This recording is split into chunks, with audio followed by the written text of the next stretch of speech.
wind howled through the cracks in the stone walls, carrying with it the screams of men and the clash of steel. The cold of the winter night steeped into every crevice, but the battle outside the gates burned hotter than any fire. Inside the cramped outpost infirmary, chaos reigned. Ikosa knelt in the fainting, flickering torchlight, her hands trembling as she pressed them against the wounded soldier's neck. A faint, golden glow emerged from her palms, slowly knitting torn flesh and stemming the bleeding. Around her, the groans of the injured consumed everything. Too many voices, too many bodies. "Get him in here!" a man shouted. The door slammed open, a soldier dragging another behind him. Blood painted the snow they left in their wake. "Help him!" the soldier pleaded, his voice raw. The scent of the blood and sweat emanating from his body thickened the frigid air.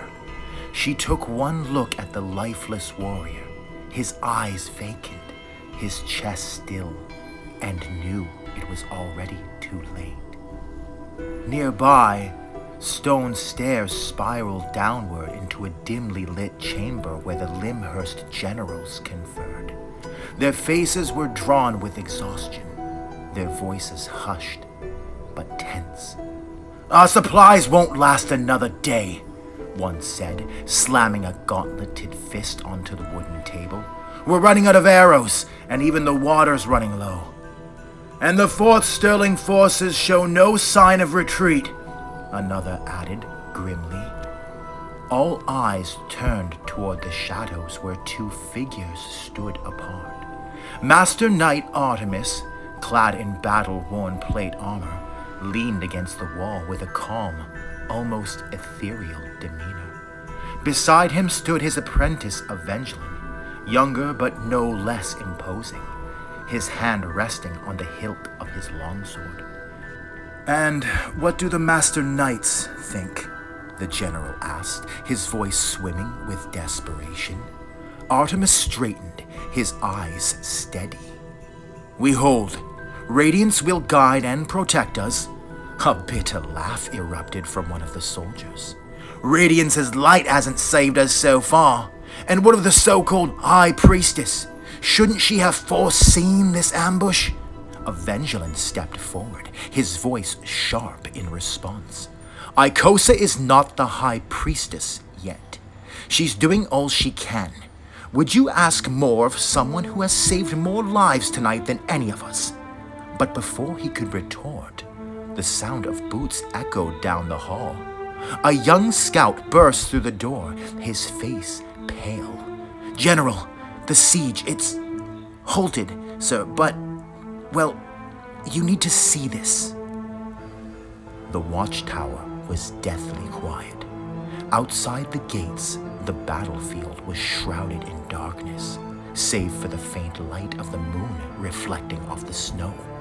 In the distance, a single figure withered on the ground, his screams piercing the stillness. "It's one of ours," the scout whispered. "They're using him as bait," Artemis said, acknowledging the situation. The group debated their next move until a soldier's voice broke through the murmurs. "That's Thom! It's Thom!"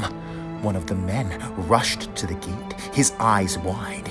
"He's our friend! We can't leave him out there!" "Wait!" Evangeline called, but it was too late. The soldier had already unbarred the gate and sprinted into the field. He reached his wounded friend and knelt beside him, but before he could lift the man, an arrow whistled through the air from the darkness, striking the would-be rescuer in the helmet, sending his body collapsing into the cold snow. A heavy silence fell over the outpost. Hours passed.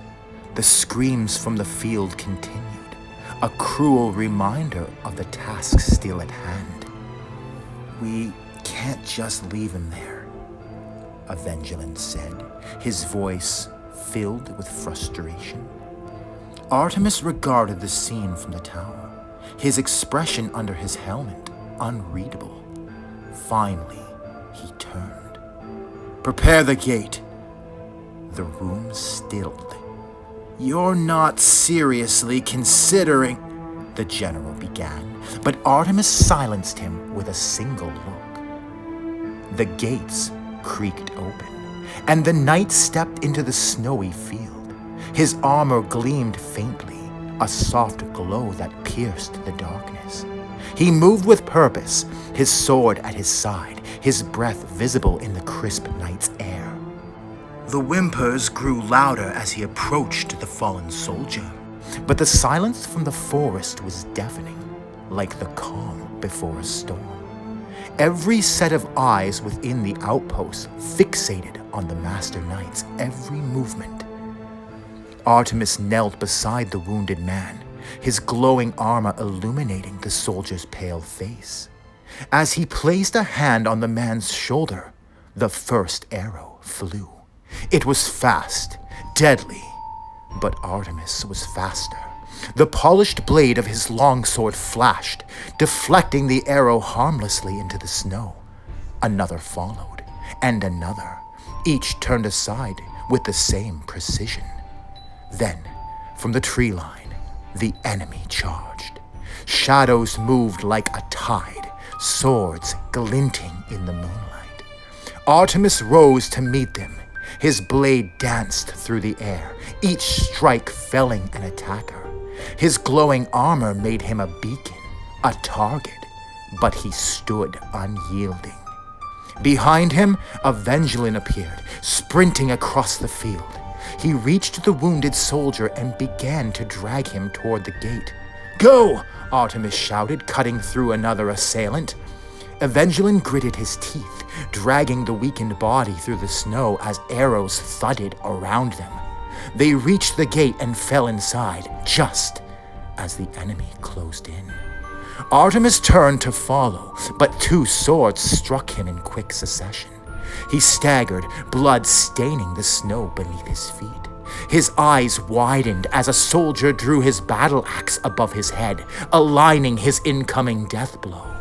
Around him, the enemy surged the gates, their war cries echoing in the hearts of the survivors captive inside the stone walls. As the first invader breached the gate, a voice suddenly rang amidst the fury. "No!" Icosa stepped into the doorway, her eyes blazing with light. She raised her hand, and a brilliant beam of energy shot forth, sweeping across the battlefield. The enemy soldiers thrown back like leaves in a storm, their charge broken. "Now!" Artemis shouted, stumbling through the gate as it slammed shut behind him. Inside the outpost, the defenders leaned against the walls, gasping for breath. Icosa sank to her knees, her hands shaking. Artemis placed a hand on her shoulder, his face softened by a rare smile. "Well done." Evangeline nodded, their wary gaze meeting each other's, and with it, a sigh of relief. But as their eyes turned to the wounded and the dead around them, the weight of the night settled in once more. The outpost had fallen silent, and the fort's sterling threat had withdrawn for now. But the night had only just begun.